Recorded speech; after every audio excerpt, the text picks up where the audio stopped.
것입니다. 여러분, 이 세상의 기쁨은 결국은 없어지게 되어 있습니다. 자취를 감추게 되어 있습니다. 그래서 우리가 본질적으로 하나님 앞에 소망을 찾아야 되고, 하나님의 심판이 한번 가해지면 그 심판을 피할 수가 없게 됩니다.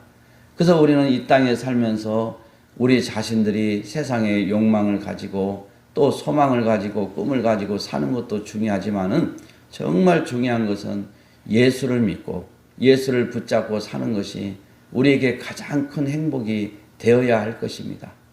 우리가 요즘 보면은 한 번 구원은 영원한 구원이 아니다, 이런 사상들이 만연합니다. 우리가 사실 이런 것은 어떻게 보면은 아무것도 아닌 것 같아요.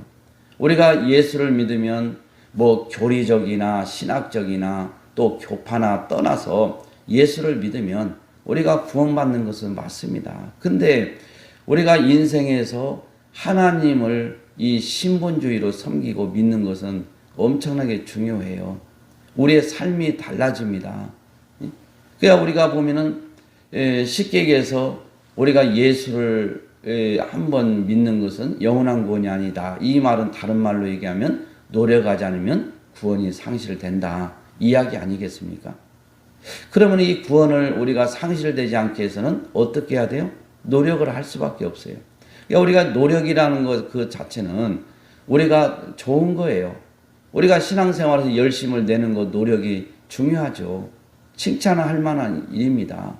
하나님께 칭찬을 받을 만한 일이에요. 그러나 우리가 이 구원 문제를 내가 가지고 있는 내 노력, 내 행위, 이것으로 구원을 확신을 하려고 한다고 하면 그것은 결국은 무너지게 되어 있다. 흔들리게 되어 있다. 왜? 내 자신은 아무리 하나님 앞에 완벽하다 하더라도 완벽할 수가 없습니다. 나약합니다. 연약합니다. 쓰러집니다. 자빠집니다. 우리는 늘 하나님 앞에 죄 속에 살아가면서 면목이 없이 살아가고 있습니다. 그런데 내 것을 가지고 하나님 앞에 나와서 구원을 확신을 한다고 하면은 언젠가 내가 무너지면 구원도 함께 무너진다는 결론이 나옵니다. 그래서 이 구원 문제는 사실 따지고 보면 하나님에게서 전적으로 찾아야 되고 전적으로 하나님에게 모든 것을 드려야 되고 그분의 처분에 있는 것입니다. 그래서 하나님은 우리가 계속해서 공부를 했지만은 당신의 속성, 이 속성은 다른 말로 성질이라고 하는데, 우리 하나님의 성질대로 하나님은 모든 일을 끌어가시는 거예요. 근데 하나님의 이 성질 중에 중요한 게 유한하시고 무궁하시고 이런 불변하시고, 그러니까 하나님의 이 불변의 이 속성은 우리를 갖다가 절대로 하나님이 한번 말씀하시면 바꾸지 않는다는 거예요. 멸망시키지 않는다는 거예요. 이게 이제 우리가 보면은 우리 장로교단에서 얘기하고 있는 이 성도의 견인이라는 게 이런 교리가 있는 거예요.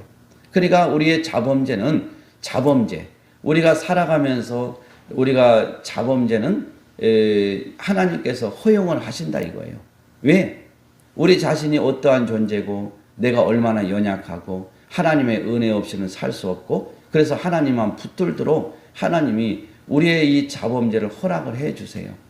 그러니까 우리가 자범죄를 통해서 하나님 앞에 겸손에 무릎을 꿇고 하나님 앞에 살려달라고 기도하고 하나님의 긍휼하심을 바라는 거 아니겠습니까?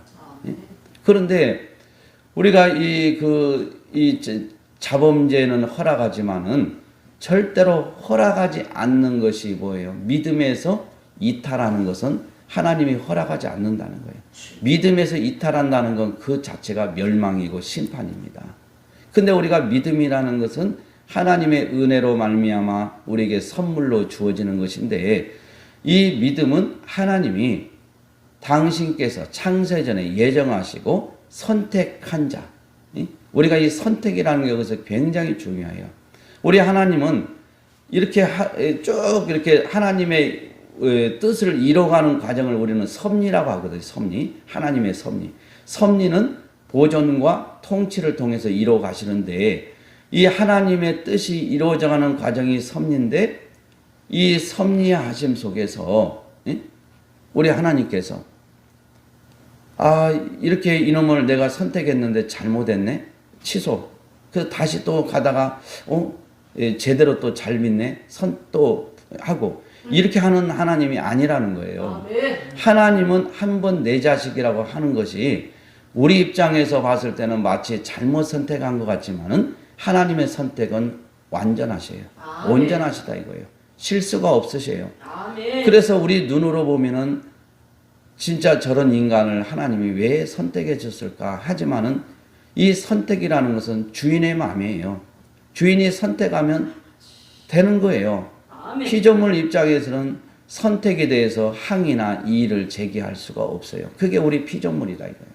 이게 우리는 이런 것을 인생을 살아가면서 우리가 몸이 연약하고 넘어지고 자빠지더라도 하나님께 이 하나님이 믿음에서 이탈하지 않도록 우리의 성도의 견인의 교리를 주셨는데 이것을 우리가 가슴에 새기고 내 노력이 아니라 하나님의 전적인 은혜로 구원이 되어지기 때문에 어떠한 순간에도 우리가 흔들리지 않고 하나님의 은혜에 감사하면서 구원의 은혜에 감사하면서 우리가 살아야 될 것입니다. 그럼 우리가 얼마나 우리가 힘이 되고 위로가 되고 소망이 됩니까? 그래서 우리가 특히 구원 문제는 그래요. 특히 구원 문제는 하나님의 전적인 은혜의 결과다. 우리 인간의 노력은 전혀 무익하다. 그래서 저는 우리가 이제 이 천주교나 이렇게 보면은 천주교는 이 반펠라기우스주의를 따르고 있다고 그랬잖아요. 펠라기우스주의는 뭐예요? 오직 내 힘으로 구원받는다. 이걸 주장하는 자들이 펠라기우스주의자들이에요. 이들 이단이죠, 이단이요.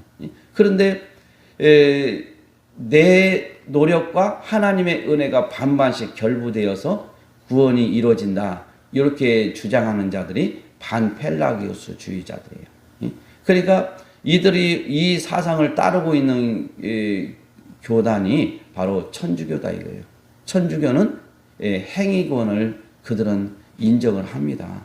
하나님의 전적 은혜로 구원받는 것도 인정합니다. 근데 우리는 오직 우리 개신교 교단에는 하나님의 은혜로만이 구원을 받는다. 이게 성경적이다 이거예요. 성경적. 그런데 어찌된 일인지 카톨릭적인 이런 구원관을 가지고 있는 교단들 또 목사들 이런 사람들이 이제 우리 주변에도 있다 이거예요. 그러니까 우리가 보면 구원파나 이런 사람들이 봤을 때는 당신 구원받았습니까? 첫 번째 딱 물으면은 우리가 가슴이 뜨끔하고 자신을 못해요. 왜? 내 것을 가지고 내가 사는 걸 봤을 때, 내 행동을 봤을 때 하나님 앞에 면목이 없이 살아가는데 이 구원을 내가 확신할 수 있겠어요? 내 것을 가지고 만약에 확신을 한다고 하면 못해요. 그러니까 그냥 그 사람들이 구원의 길을 알려주겠다고 같이 가자는 거 아니겠습니까? 그러나 하나님에게서 구원을 찾게 되면 우리는 전혀 흔들릴 필요가 없죠. 담대하게 얘기할 수가 있는 것이죠. 그래 우리가 아무리 힘들고 어렵더라도 하나님을 신뢰하고 믿으면서 우리는 끝까지 소망을 가지고 우리가 신앙생활하며 나갈 수가